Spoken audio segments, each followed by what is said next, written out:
Many people feel that meditation can't take place unless the mind is completely clear of thoughts, blank, quiet, or just overall not busy. But this couldn't be further from the truth. My mind is too busy. What's up, everybody? Welcome to the 10% Happier Self-Care Journey. I'm excited because this journey for me is a very personal and fun journey, and I also like to share as much as I can with what I learned. So here we go again. For those that have never seen this before and don't know what my self-care journey is about, first of all, hello. Nice to meet you. I started this back in December of 2019. 10% Happier is an app that you can download, and the author's name is Dan Harris. And it's basically a collection, a huge collection of meditative resources by different authors, all put together in this one app. They have meditations, they have courses that you can go through, and they have different meditations, guided meditations, and talks, and all kinds of things that just help you with mental health and well-being. So what I like to do is share what I've learned. My mind is too busy. That's the topic today. I'm in a course that's called Focus. Many people feel that meditation can't take place unless the mind is completely clear of thoughts, blank, quiet, or overall just not busy. But this couldn't be further from the truth. Repeatedly noticing when you become distracted by your thoughts, then coming back or starting again is the practice of meditation. Over time, you'll naturally become less and less distracted and more able to focus with less effort. And when you do become distracted, being gentle with yourself will be a healthy habit that provides just the right amount of positive reinforcement to give you a feeling of progress and success in your process. This whole thing that I just said cannot be overstated. When I first started studying meditation, the very first thing that I thought, in formal training was that, it was about completely clearing your mind. And if your mind wasn't clear before you started, then you weren't meditating. Could not be further from the truth. It's actually the practice of becoming distracted or having extraneous things going on, whether it's thoughts or sounds or the temperature, some sensation in your body. That all that being there, but you not being taken away from your focus, giving it that attention. So that's something that I can definitely relate to, because we all have that kind of exploded mind going on at times. And so many people think that because of the fact that in meditation you are trying to get to a point of focus where your mind is not going a million miles per minute, many people think that the fact they can't stop their thoughts from going means that they aren't meditating. So it could not be further from the truth. Hello to everybody watching, by the way. Let's say a couple names here. Hello, Jason, Janine, Ty, Lola. Thank you for hanging out. How's your day going today? So it's the act, it's the repetition of repeatedly noticing when you become distracted by your thoughts, then coming back or starting again. That is the practice of meditation, because there's no such thing as mastering meditation. It's something that you just apply. I was telling someone the other day, it's very similar to someone saying that, because they've gone to the gym and they've gotten to a certain point as far as the gym and their muscles that they're like, okay, cool, I'm good to go now. Hey, Don. Hey, my friend. Thank you so much for hanging out with me. So yeah, nobody says that. Nobody says like, okay, cool, I'm done.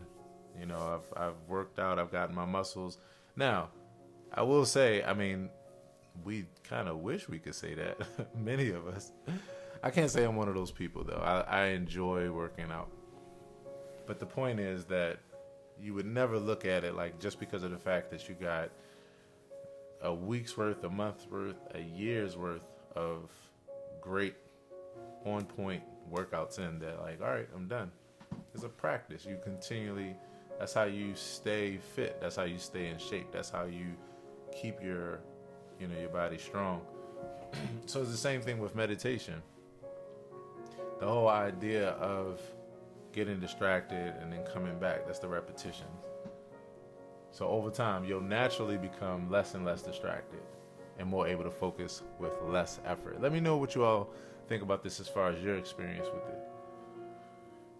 And it can't be overstated that, this whole process and then being gentle with yourself, like, is the most important aspect. Because if you feel like you're able to not beat yourself up for not being able to quote unquote focus and you shift your focus to realize that the focus is just this whole practice, then you're good. And so that gentleness allows you to have a feeling of success and progress. And if you know anything in life, it's that a human being only moves forward and is motivated if he or she feels a sense of success and or reward. It's even the same with doing videos like this. I've been recording videos since 2008 on YouTube, and I've made over 2,500 videos for one channel, and for at least another 2 or 3 channels the same amount of videos. So I've made well over 5,000 videos in these 10 to 12 years. And even with that being the case, even coming on this live stream, if this was video number 5001, it's still where if I'm doing this and I don't see people coming on, it could mess with my mind, even though I don't care. But at the same time, you can get distracted. You can't get rid of thoughts. So I started thinking about it one time as like, this was a real helpful metaphor for me too. And thank you, Don. I'm going to read your comment in a few. I see you said something great. I remember thinking about this whole concept like a river, where you have a flowing river, and even though it could be moving, if you're in the river, then yes, you'll be rolling with the river. It'll be tossing you and turning you and all that kind of stuff. If you're right on the outside of the river hasn't changed, but you aren't thrown back and forth with the momentum. And I started realizing, like, this is what this process is. It's not about stopping the river. It's about standing in a position where you aren't washed away by the river. The river being your emotions, the river, being the sounds and distractions. Earlier when I was trying to meditate, one of my neighbors was getting it in. Well, okay, let me clarify that. Somebody like getting it in. Oh my God. They were getting it in as far as dancing. They were playing some music, and it wasn't my kind of music. So it was like, and I laughed at, because I had seen this Instagram post a couple months ago where somebody actually did like a parody of it. They were like, when you're trying to meditate in the hood, and they were like meditating, and somebody next door was bumping some crazy ass music, and the room was shaking and everything. It was crazy. So the thing is not stopping the river. It's being able to be in that place, and it just doesn't affect you. Or you notice how you're being affected, and then you're not taken over by the emotion. One of the things they said in another course that I did within this course was that, you learn how to identify with emotions differently. Instead of being the emotion, you can say, I feel this emotion, and you make a separation from yourself. So, anywho, that's just how it goes, and what you realize is that meditation is not about having a complete clear mind. That it's not what it's about. It's about what they say here. The breath is a good, no, actually not that part. Let's see. Okay, repeatedly noticing when you become distracted by your thoughts, then coming back or starting again, that is the practice of meditation. And then over time, you'll naturally become less and less distracted. And, that's how it happens for me. It's so amazing because you get into this place where now I look forward to meditation. I really, really look forward to it because my mind, with especially being an entrepreneur and, doing a number of things, like my mind is like always racing, and I always have a million things going on in a million different directions. And, it can be very overwhelming. In fact, I see the word overwhelm in Katrina's comment here, which, by the way, thank you all for hanging out. I'm actually going to start reading your comments in a few seconds. But with that, having that kind of, even when it's good, even when my mind is like racing with a bunch of good things, I was telling a friend the other day, overwhelming is overwhelming, and even if you experience a bunch of good things, it could be overwhelming to you and uncomfortable, So with that, what happens for me is that meditation becomes that place where if I know I'm about to do it, I start getting giddy because I know that even though I wouldn't give my mind a break because I would keep going and just enjoying, all the good things, I know I need that break. And I know that I really need my mind to like slow down. And so that's what this is good for. It's again, here's another way of looking at it too that I want to tell you all. I realized this as soon as I started studying meditation and practicing it. It's almost as if your mind, because of the fact that a lot of us are running around from day to day doing a lot of things, and especially during these times, it's almost like when you try to meditate, then your mind is like, finally, I finally got you to, you can sit down and now listen to me, to everything I need to tell you. Like you finally are sitting still for a second. You start noticing all kinds of things going on in your mind, and that makes sense because our bodies are running so much along with our minds that even when we just take a second to slow our bodies down, then our mind is like, okay, finally getting you to sit down and listen. So your mind's going to go more, and I realized, the point is to learn how to stand right outside of the river. All right, let's read some comments before we go to the next point. And I only have 3 points, guys, so thank you so much for hanging around with me. So Don says, sometimes I get too distracted, and yes, I start over feeling I'm wasting my time. I'm working on that. And once again, Don, just remember that, and it's going to be stated again here in the notes that I wrote, noticing, they said that the moment that you notice you've been distracted that's actually the whole point. That's the moment right there. And they said that's the moment where you get to add improvement. And so everything is on the come up from there. So it's almost like you're looking for that. Like that's what you want to happen. So that way you could work with that point and be gentle, or let the emotion be there, but you not be the emotion. Like there be a separation, So just realize that noticing is the best thing in the world. That means you nailed it. And then secondly, starting over, like you mentioned, is actually the other 50% of the equation. That's actually what it is. And most of us feel that that's the loss right there. That's the failure. It's actually the other way around. Katrina says, I make time to settle myself, pray, meditate. We must take time to be still before life overwhelms us. You're absolutely right. And the biggest thing I like about what you said there is, intentionality. You're talking about intentionality, and I like the way you worded it. You said, I make time to take time. That's slick. Sometimes you got to make time just to take time, and it's just about it's like a double scoop of intentionality.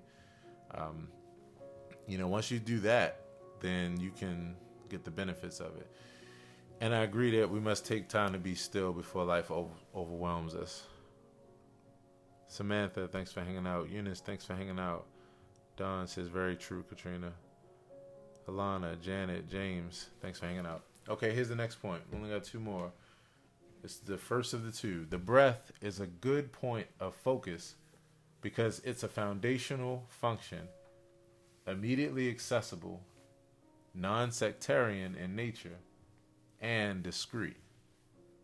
It's an antidote to distraction and discursive thoughts, and can lead to deeper concentration, tranquility, and overall insight.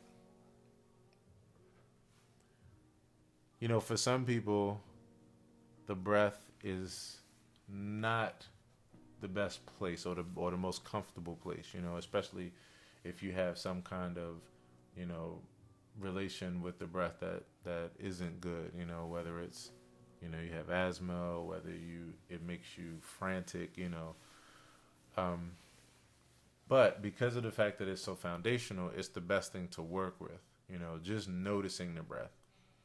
The one thing I like about, meditation is that it's not even, I love breathing deeply. I love doing deep breathing meditation.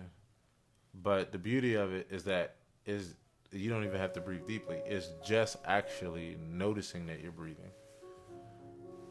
Because so much of our day is filled with layer on top of layer on top of layer of an activity. Right now I'm doing like 3 things.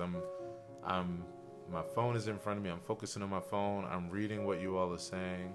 I'm also looking at my notes and reading those.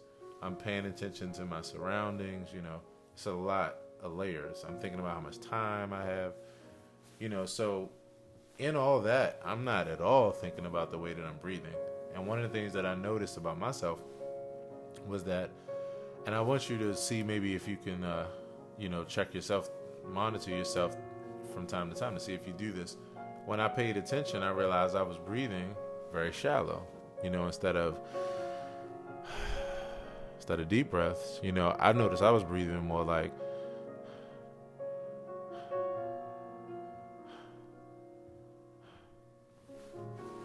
and I was like, wow, shallow breaths. And it was just the fact that my mind was always going, so my heart was racing and my adrenaline was going, and I just wasn't breathing deeply. So that's, I would say, 2 of my favorite things out of this practice has been that now I just periodically, just out of habit, and then I also stretch. I start stretching my shoulders and arms and everything. And one time I was in one of those episodes, and my father was like, "Hey, what's wrong with you? Are you all right?" Because he was like, "What's wrong with your arm?" And it was nothing wrong. It was just I was so used to stretching that I would just start, moving around. And for me, what I noticed is this keeps me balanced, because how many times are you walking around and don't realize how much tension you have right here, all in your neck and the top of your shoulders? Like sometimes if you just, my next thing I'm going to learn is massage technique, because even just doing this, you start to notice the tension. You're like, wow,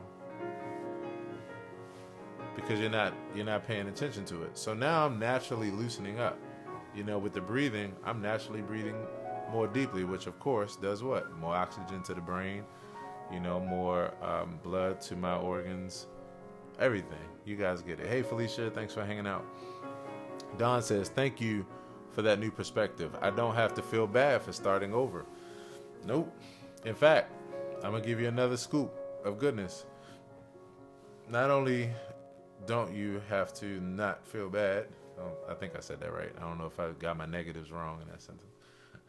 But also, you should feel really good, because there's a difference between not being aware and being aware. And even just having to start over means that you were aware enough to notice something. And that's what this is all about. Eventually what will happen is you'll settle in, and the noise won't have to stop. The river won't have to stop flowing. The thoughts won't have to stop flowing. And that's just what it is. The funniest part about this for me is that I was telling a friend this the other day, is that before coming to this place of taking meditation and putting it into a form of like seated meditation, or laying on the floor, or lotus position, eyes closed, before that I felt this kind of feeling just walking around every day in life. Like it was my reality of how I felt. And so it was interesting when I would study meditation and say, oh, like, wow, this isn't just natural to everyone. Like I kind of live in this particular place. All right, so here's the last point. Oh, before I get off of this second point, I gotta point out a few things within this that I appreciate. The breath is a good point of focus because it's a foundational function. It's immediately accessible because we all have it. It's right here. It's nonsectarian in nature. And for those that don't know what nonsectarian means, it means that you don't have to believe anything religious or otherwise in order to apply it to your practice. I'm a person who, I've said for a while now that I think in our educational systems, in our schools, I think that when you have a first period, like your first period, I think at least the first 10 minutes of your first period should be either meditation or just breathing, something to decompress, because, students are coming from a life, before they sit down to try to learn, and you never know what's going on. So you kind of need to settle yourself before you change your focus, before you switch over from taking care of responsibilities in life or your home life and that kind of thing to now getting ready to learn. And sometimes you need a few minutes to decompress, as well as you just this I think would help out with behavior, because you're incorporating a mindfulness practice, and it doesn't have to be religious in nature, So this is something that I think about. So it's non-sectarian in nature, and it's discreet. I came up with a concept called the 30-second meditation technique that we'll do at the end of this. And it was just, it was my way of looking at the subject and saying, most people don't meditate because it's overcomplicated many times. This is not complicated, but we overcomplicate it. You could breathe. I mean, breathing is discreet, like they were saying in this course. You could do this while you're in line, at the grocery store. You don't have to be in an ideal place. You do this at work. You do this in these different places. So, and then it's an antidote to distraction and discursive thoughts, and can lead to deeper concentration, tranquility, and insight. After a while, you just live in this place. Here's the last point. Being mindful of the breath is foundational, not only to the practice of meditation, but to staying mentally and emotionally balanced throughout the twists and turns of everyday life. Try to bring these qualities of presence, calm observation, willingness to start over, and gentleness to the next activities that you perform at home, work, out in public, with friends, and even total strangers. So on that tip, I'm going to actually close out this session with my concept called the 30-second meditation. And it's just 3 deep breaths and 10 seconds of mindfulness, just staying in that place, just focusing on the breath, allowing the thoughts to come in, but not entertaining those thoughts. So If you're in a place where you can close your eyes for this 30 seconds, that's cool. If you're not, doesn't matter, because again, the whole point of this is that it's accessible. And that breath is accessible to all of us. So, one of the best things about breathing deeply is that it flows the blood to the organs and the oxygen as well to the brain and to the heart and all these other vital places. So just taking 3 deep breaths really can change everything in your mood or your experience. So with these 3 deep breaths, we're going to take these 3 deep breaths in through the nose and out through the mouth. So let's take a deep breath in and out.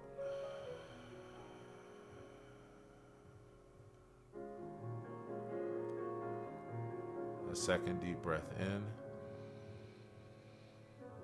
and out.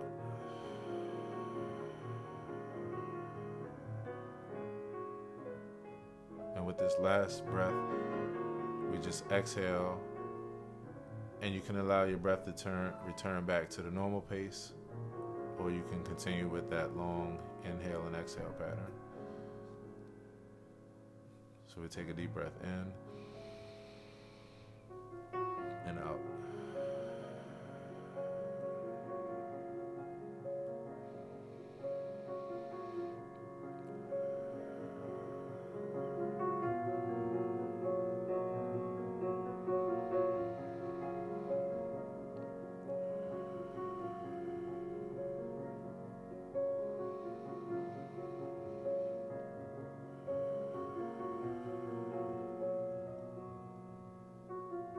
With that, we finish up the session.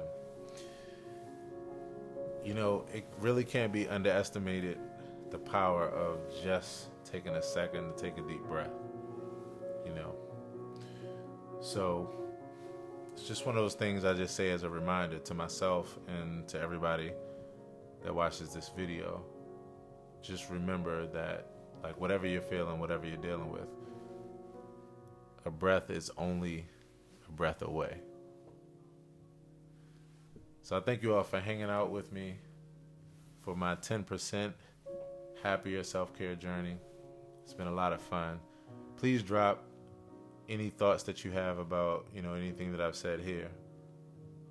And I actually do this on a regular basis, so I'm going to be streaming more so on this particular public figure page that you all are on.